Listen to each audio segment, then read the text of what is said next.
അതവർക്ക് മുതൽക്കൂട്ടാകും. കാരണം ഈ ഒരു പ്രോജക്റ്റ് കൊണ്ടുവന്നത് അതിന് ആദ്യം തൊട്ടേ അവരുണ്ടായിരുന്നു. നമ്മൾ ബ്രിട്ടീഷ് കാലഘട്ടത്തിൽ 1857 കലാപത്തിൻ്റെ തൊട്ട് മുമ്പാണ് നമ്മൾ ഈ ഒരു വിഷയത്തെ പറ്റി ചരിത്രത്തിൽ ആദ്യമായ രേഖകൾ കാണുന്നത്.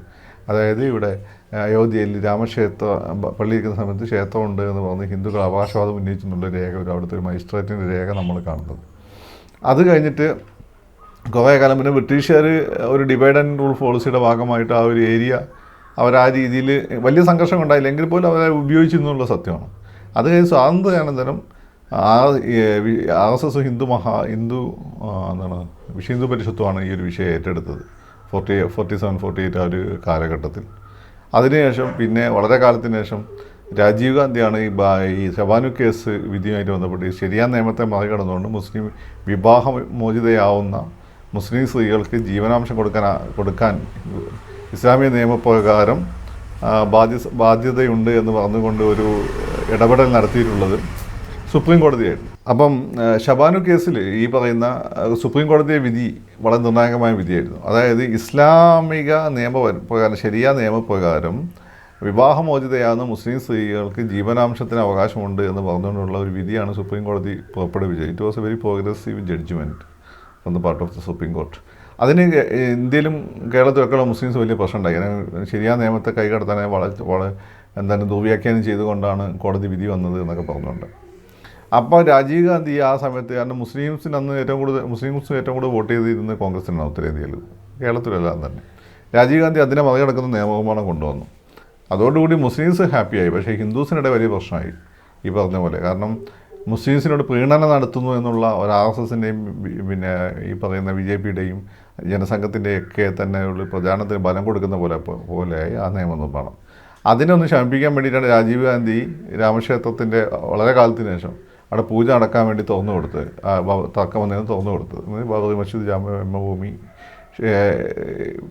ആ ഒരു പ്രദേശം തുറന്നു കൊടുക്കുന്നത്.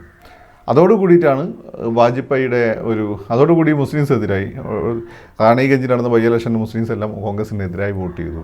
പിന്നെ ഉത്തരേന്ത്യയിലെ മുസ്ലിംസ് ഇതുവരെ ആ രീതിയിൽ കോൺഗ്രസിന് സപ്പോർട്ട് ചെയ്തിട്ടില്ല. അവർ സമാജ്വാദി പാർട്ടിയൊക്കെയാണ് സപ്പോർട്ട് ചെയ്തത്.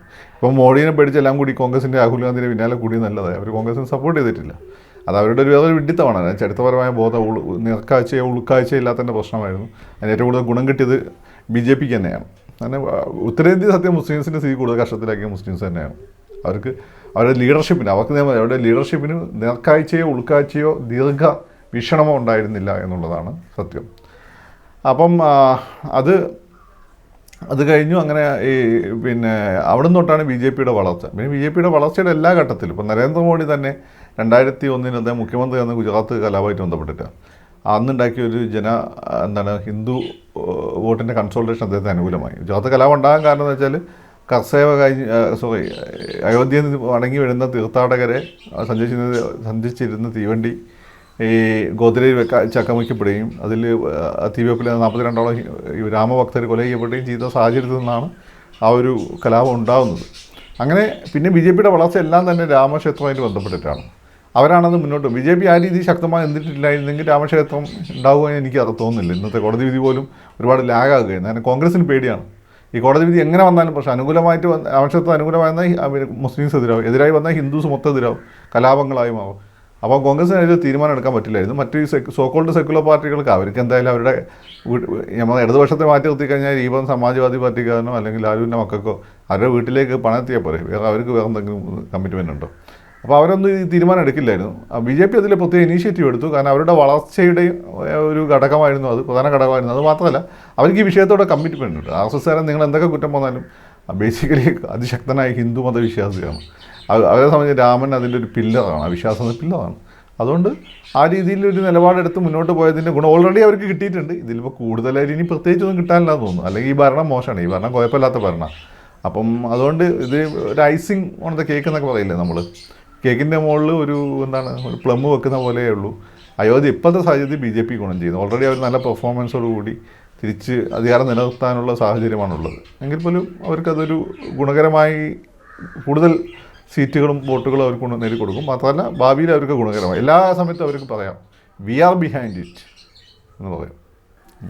കാര്യമായിട്ടൊന്നുമില്ല. ചിലപ്പോൾ സീറ്റുകൾ തന്നെ ചിലപ്പോൾ കൂടെയൊക്കെ എന്നല്ലാതെ പകരം അയോധ്യ അല്ല, ഞാൻ പറഞ്ഞല്ലോ പെർഫോമൻസാണ്. അയോധ്യ സെക്കൻഡറി ഉള്ളൂ. അപ്പോൾ അയോധ്യ കൂടി വരുമ്പം കോൺഗ്രസ് കൂടുതൽ പരിങ്ങലിലാവുക എന്നുള്ളത്. പിന്നെ ഇനി ഇതിനിടയ്ക്ക് മോഡി വല്ല അബദ്ധം കാണിക്കുക, വല്ല സാമ്പത്തിക പ്രതിസന്ധി വരിക, വിലക്കയറ്റ് അതിരൂക്ഷമാകുകയൊക്കെ ചെയ്ത് കഴിഞ്ഞാലാണ് കോൺഗ്രസ്സിന് മോഡിക്ക് ഉണ്ടാകാൻ സാധ്യതയുള്ള വീഴ്ചകളിലേക്ക് മാത്രമേ പ്രതീക്ഷയോട് കൂടി നോക്കാൻ പറ്റൂ.